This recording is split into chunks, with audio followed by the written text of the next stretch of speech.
Okay, so we are just going to go straight for it. Welcome everybody today, and we'll load it up to Facebook and YouTube later. We are going to beat this. We're going to conquer this, aren't we, Jennifer? We're so going to conquer this. So anyway, thank you for joining us today. We're here with top tips for a good night's sleep. I'm Rosemary Ferrer from Think Tree Hub, and I've got with me the amazing Jennifer Barnes-Hill. Hi, Jennifer. Hello. Jennifer is the Director of JBH Training. They've got all kinds of beauty and complementary courses. She's up really near Worcester, aren't you? Yes, that's right. Yeah, but she's also offering some online courses at the minute, like Indian head massage and also baby massage. So if anyone's interested in that, see JBH Training on Facebook. So today we've got top tips to aid sleep for all the family. We know it's a bit of an issue at the minute, sleep. It might be because we're not seeing or touching people we care about, changes in routine, too much time online, all these kind of crazy uncertainties that are going around our head about can we get enough sleep, or can we get enough money?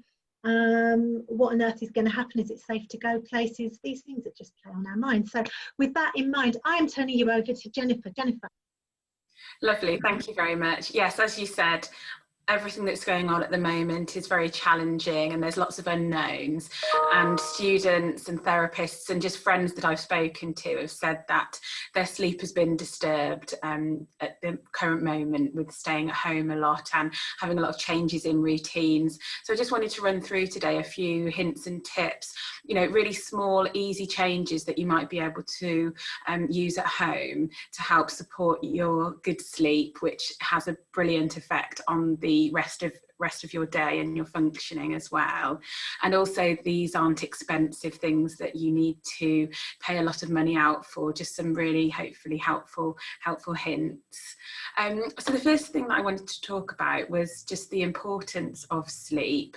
So we spend so many hours a day, so many hours of our lives actually asleep and in bed, and that quality of sleep is really important. So it can affect us physically, it can actually impact on our immune system, so our ability to cope with any conditions that come our way, and also psychologically, of course, it can really affect us emotionally.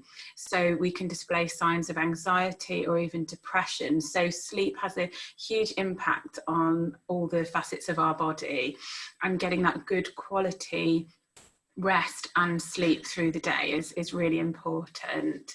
And again, especially as we said, at the moment being in lockdown, it may be that you're having to work from home, juggle childcare, or juggle looking after elderly parents, you know, a very challenging situation to adjust to.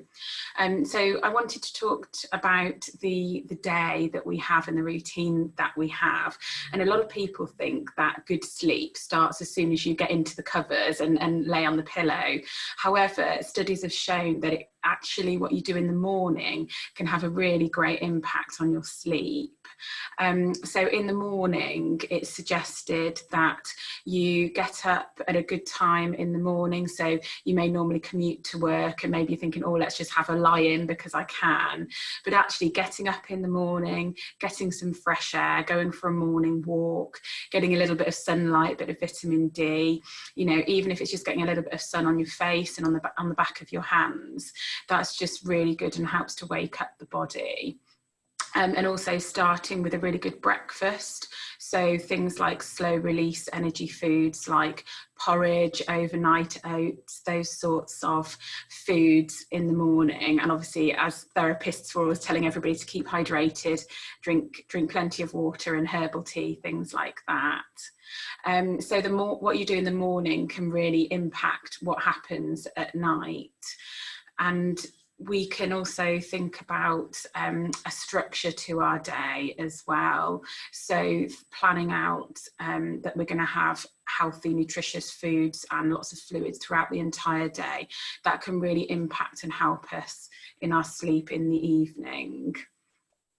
And then moving on to thinking about the bedroom now, thinking about it to be a sanctuary for sleep. So if we all just imagine our bedrooms now, Rosemary, I don't know what yours like, if there's any sort of clutter or anything that probably shouldn't be in there to help you sleep. I don't know. No, of course there isn't.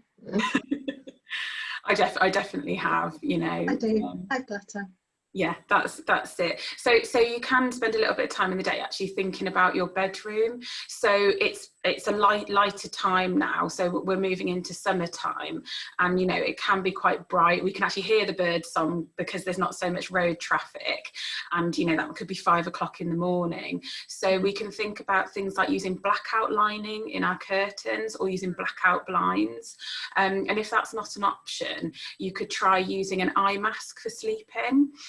So that's just occluding the light, and you can get really fancy ones that have got lavender in them and smell nice as well.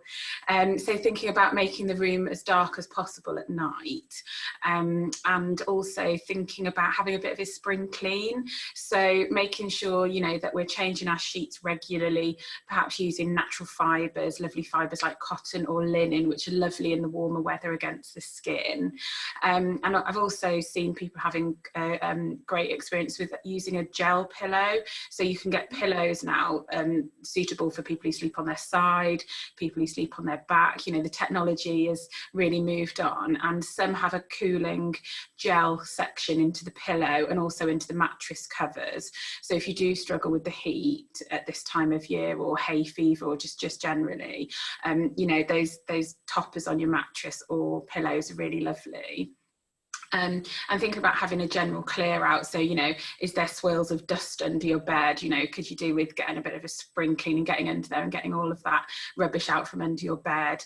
And also, have you got other things happening in the room? So at the moment you might have a small apartment, so you're having to use your bedroom to work on your laptop and set up a little studio in the corner. But even if you have to do that, you know, have you got a roll away screen or a changing screen, something to obscure it a little bit, so in the evening you're not staring at your, you know, your workstation, you know, getting the windows open, getting the air circulated.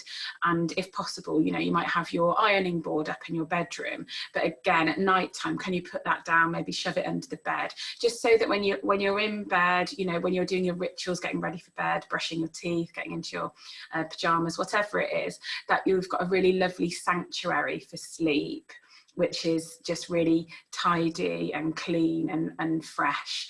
And believe it or not, that can actually really help with your sleep as well. The next thing I wanted to mention was about the evening time now. So we may think that sleep is just to do with, as I say, hopping into bed. It might be 10 p.m. or whatever time you go to bed, but actually it's kind of a run up, a bit of a build up before that time. So studies suggest that you turn off your blue lights, so your phones, your tablets, things that you're watching box sets on, maybe 1 or 2 hours before you actually go to sleep, because that really bright blue light really keeps your brain functioning and keeps you awake for a lot longer. And some things like maybe having a warm bath, treating yourself to some nice Epsom bath salts, you know, aromatherapy, oils and candles, diffusers, that kind of thing's always really nice to help you get into that routine for sleep. And also sometimes a bit of an old wives' tale about having, you know, a milky drink before you go to bed and so on. But things like cinnamon and nutmeg sprinkled in some warm oat milk, you know, that kind of thing's really nutritious. And again, it's got those herbs and spices in that really aid sleep. And there's also a number of herbal teas available as well. So a lot of them have things like chamomile and valerian in. And if there's a particular brand of tea that you really like, if you have a look perhaps, you know, on their website, and you can get home delivery at the moment, a lot of brands have a particular nighttime or bedtime tea that can particularly help you sleep as well. And if you're somebody that doesn't like hot tea, you can perhaps make it hot, diffuse the bag or the leaves, and then leave it to cool, and maybe even put ice in it if you prefer a cool drink as well. So there's just loads of little hints and tips here that you could just maybe try 1 or 2 of them, and you may find that they're quite beneficial for you. So hopefully those sorts of ideas, you know, might help you with the sleep.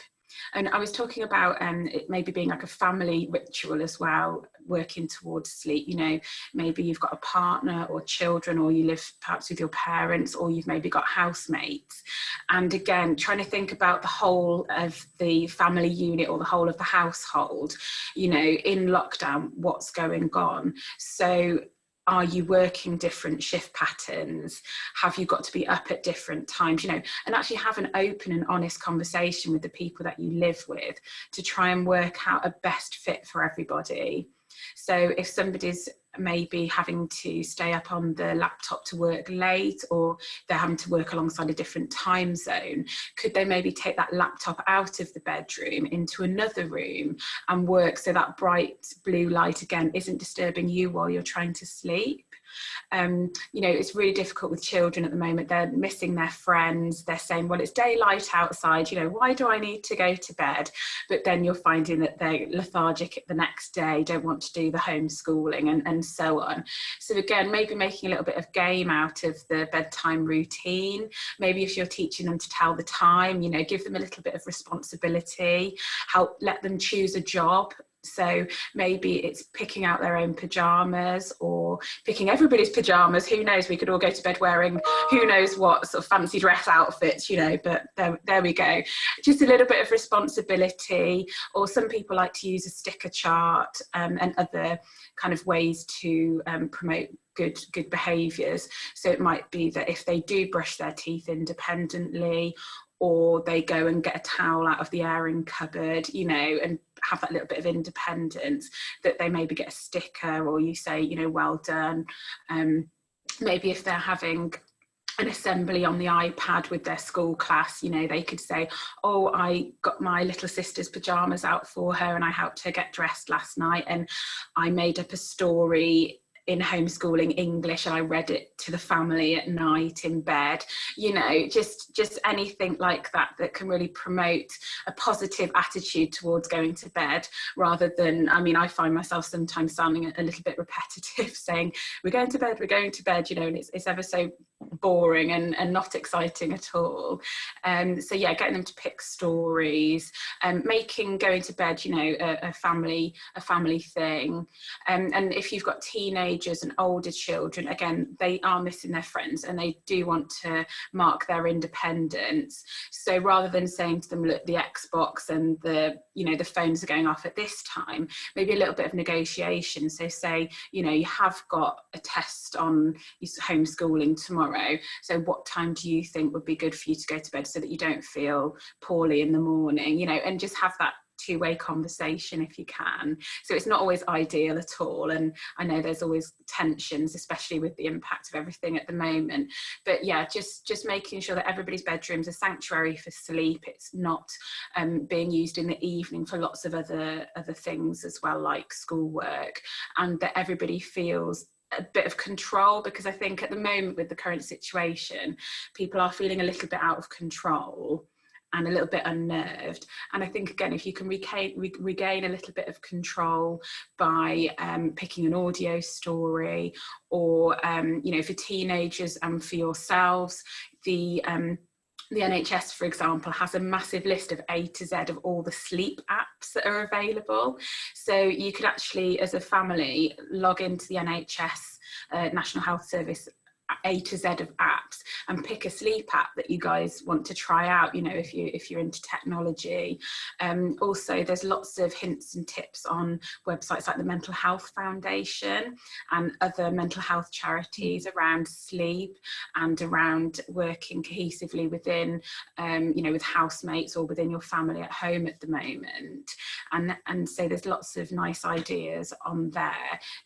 There's apps like Calm and Headspace that you may have heard heard of, and just things that are away from the screen as well, like mindful colouring in. So I know a few people I've spoken to recently have ordered the mindful colouring in books and got some colouring pencils, and it's just something that they can do of an evening just to chill out. You know, it's really nice weather at the moment, maybe even sit out on a balcony or in a garden if possible, and just do a little bit of mindful colouring in, you know, just have a little bit of a phone chat to a friend, just those normal behaviours, which then slowly then can wind down into sleep. So hopefully those are a few hints and tips there in regards to kind of your daily routine. And next, I just wanted to mention about some complementary therapies which you can access within lockdown as well, which may be beneficial. So some of you listening may be therapists offering services from home at the moment that can support clients with sleep. And if you're a member of the public, again, if you go onto the Thinktree Hub website, there's lots of practitioners on there who may not be in your geographical location, but they may be working online like this video call. So things I found useful in the past are practicing mindfulness, seeking out a clinical hypnotherapist who can do an online call like this. Also, aromatherapists are really helpful at times like this, that may be able to advise on products, or they may retail products that you can have delivered to your home. And they can also advise on safe use of essential oils at home in regards to quantities and proportions that you might use, because obviously we don't want to be throwing essential oils around, especially if people are, for children and for the elderly. Again, we don't want to overburden the body with essential oils. However, things like lavender, so lavender angustifolia, which is in a lot of products, and chamomile as well, really soothing and restful oils, and your local aromatherapist will be able to advise on how they can be used in diffusers safely, how they can be used in the bath, in a foot spa, in a hand massage, and so on. And there may also be other online practitioners that you can seek out for sleep at the moment, perhaps like counselling or Reiki as well. So lots of online support that you can access. So Rosemary, I was just going to move on to showing a few acupressure points. Brilliant, lovely. Yeah, so this is something that all of the family can do, and it can be a nice little activity that you can do together as, again, part of that routine to work towards sleep. So I'm just going to show you 4 key acupressure points now. Okay, so the first one is known as the solar plexus, or the emotional centre, and this can be found on the hands or the feet. Some people find that the feet are more reactive because we don't touch them as often. However, I'm fully aware that some people with mobility issues, arthritis, etc., may find that challenging. So on the hand then, if we go down from the middle finger, you work over a little ridge in the hand. It's almost like the ball of your foot in that same position. And as we come down there, we go into a little dip, and your finger pad or your thumb pad actually fits into a little groove. And sometimes if you move your hand around like that, you can actually see the little dip there.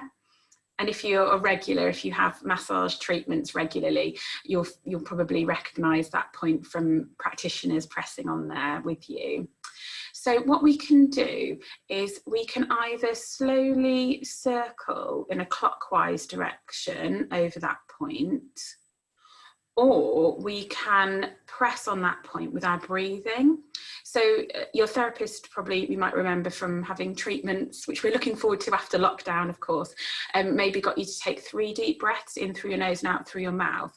And as you breathe out, you want to press on that point. So because I'm holding my hand up to the screen, I'm showing you with my finger, but if your hand is on your lap, you may find that your thumb's more comfortable. So if we take 3 deep breaths in through our nose and out through the mouth.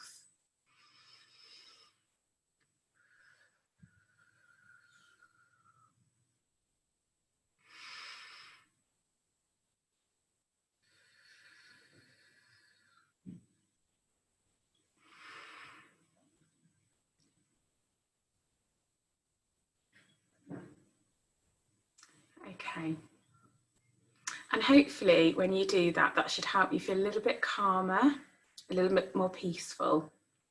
Okay, and you can do that position on both hands. And you can also do that on the foot as well, if you would prefer.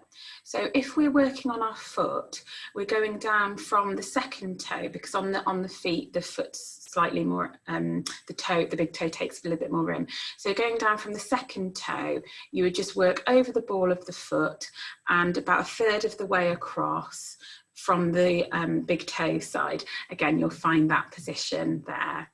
Okay. So the next point I wanted to show you is on the wrist. So when we move down from the little finger side, so go down from the little finger, the heel of your wrist, you'll find a bone, it's almost like a square shape there. And we're just going to go ever so slightly under that position. And again, we can either circle for a count of 8.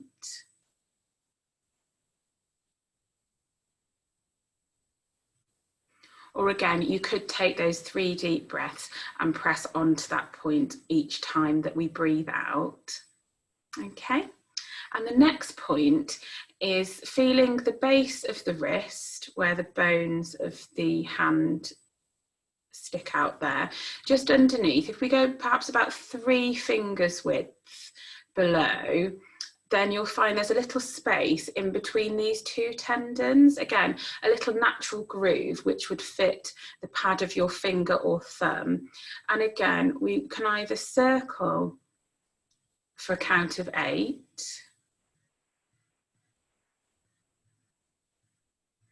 or again, if we wanted to do the 3 deep breaths, we could press in on that point at there. So I'll just show you on the other hand. So the first point was coming down from the middle finger into this little groove under sort of the ball of the hand. The second point was coming down from the little finger under the wrist. And the third point was feeling along that bone, going to the center, about 3 finger widths down, and then finding that natural groove in between these 2 tendons. Okay, and then the last point is on the back of the head. So the tension in the back of the head can cause a lot of tension headaches. And also if you sleep up on too many pillows rather than just one or a neck support, your head can be forward all night and it can actually stretch the back of the neck. And obviously these muscles hold up our head, which is really heavy. And if we're looking at a computer and concentrating on it, we can, you know, as we all know, get these tension headaches. And you may actually just naturally massage in the back of your head anyway. So what we're going to do is go down the center of our head. There is a little occipital bone and the occipital process sticks out at the back of the head. So there's a ridge all the way at the bottom of your skull, and in the center there's a little bit that protrudes out, and that line out towards underneath the ears is where all of the muscles insert. So what we want to do is go halfway between under the ears and that occipital process that's sticking out, halfway between the 2 underneath. That's the pressure point there. So if I just spin around, so coming down there, got the occipital process sticking out there, and I can trace that line to just under my ears there. And I'm going about halfway in. And if you put your head really far forwards, you can actually feel the muscles here. So we're just massaging here. So as you put your head down, you can actually feel 2 muscles that hold your neck up there. And we can just circle there. You can also circle all the way along that line if you wish. Or again, if you just want to do the pressure points, we can take a deep breath in, and as we breathe out, press on those areas. Okay, so those are just 4 simple pressure points there that can help relax you, and you might want to work them into your bedtime routine. You could perhaps also play some calming music at the same time that you enjoy. So I sometimes like a harp music or a piano music, just something really subtle without much of a particular tune that again can just help relax to sleep. or perhaps you could do those techniques where you were listening to a guided visualization, so listening to an author talking you through steps of a lovely forest or a nice mountain walk or whatever, which you can just imagine. And as you're imagining all of these lovely trees and atmosphere, it can again help you just not think about any troubles that you've had in the day. So hopefully those have been a few useful hints and tips for you. Oh, that's absolutely brilliant, Jennifer. Thank you so much. I really loved your point about the eye mask. I've got this amazing eye mask which totally blacks everything out. If I really have an issue, that's where I go. The dark and creating your sanctuary. I love what you said about that, because it is changing our workspace, our play space into a sleep space. So we actually think differently, isn't it? Definitely. And the clutter. Oops. I know, I think that's something that we're all guilty of, isn't it? I think so. I think so. Yeah. And I loved your ideas for kids as well. That'd be so useful for people looking at, particularly like taking more responsibility. So it's win-win. Brilliant. Win-win. Hopefully.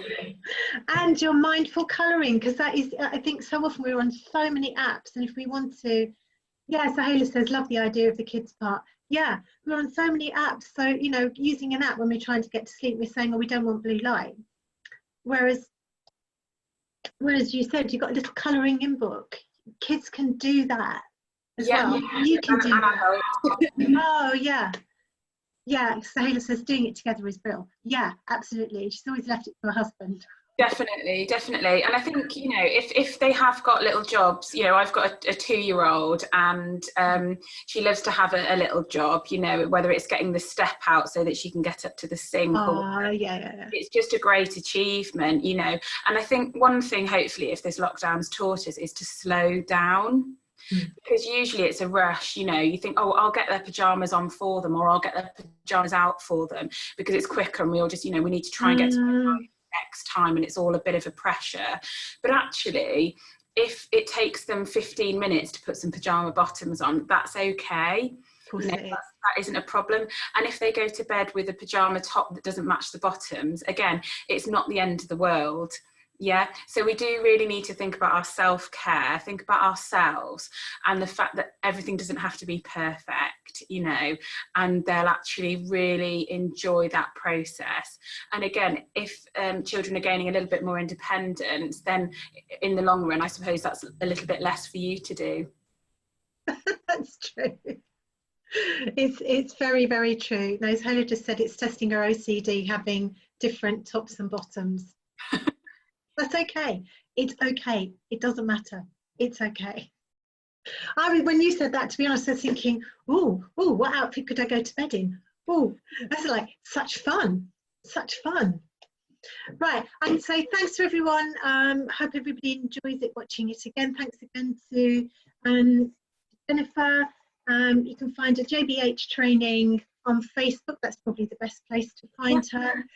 And also, if you know anybody with young people who are unemployed or asylum seekers at the moment, you've got some funding for level 1 training as well. Completely free training from the government for asylum seekers, unemployed, or young people 19 to 24, I think you said, didn't you? That's correct, yes. They're 2 really good life skills courses in personal wellbeing and personal finance. So really great things to do from home in lockdown as well. So if people want to pass that on, can they find that on your Facebook page, or what would they have to do? Yes, that's right. Or they can email me directly at jennifer@jbhtraining.co.uk. Brilliant. That's lovely. So thanks very much, Jennifer. Thanks, everyone. See you again next Monday. Next Monday, we've got a lovely kind of self-massage upper body. So that'll be cool. Yeah, with Angela. That'd be great. Bye. Thank you. Bye.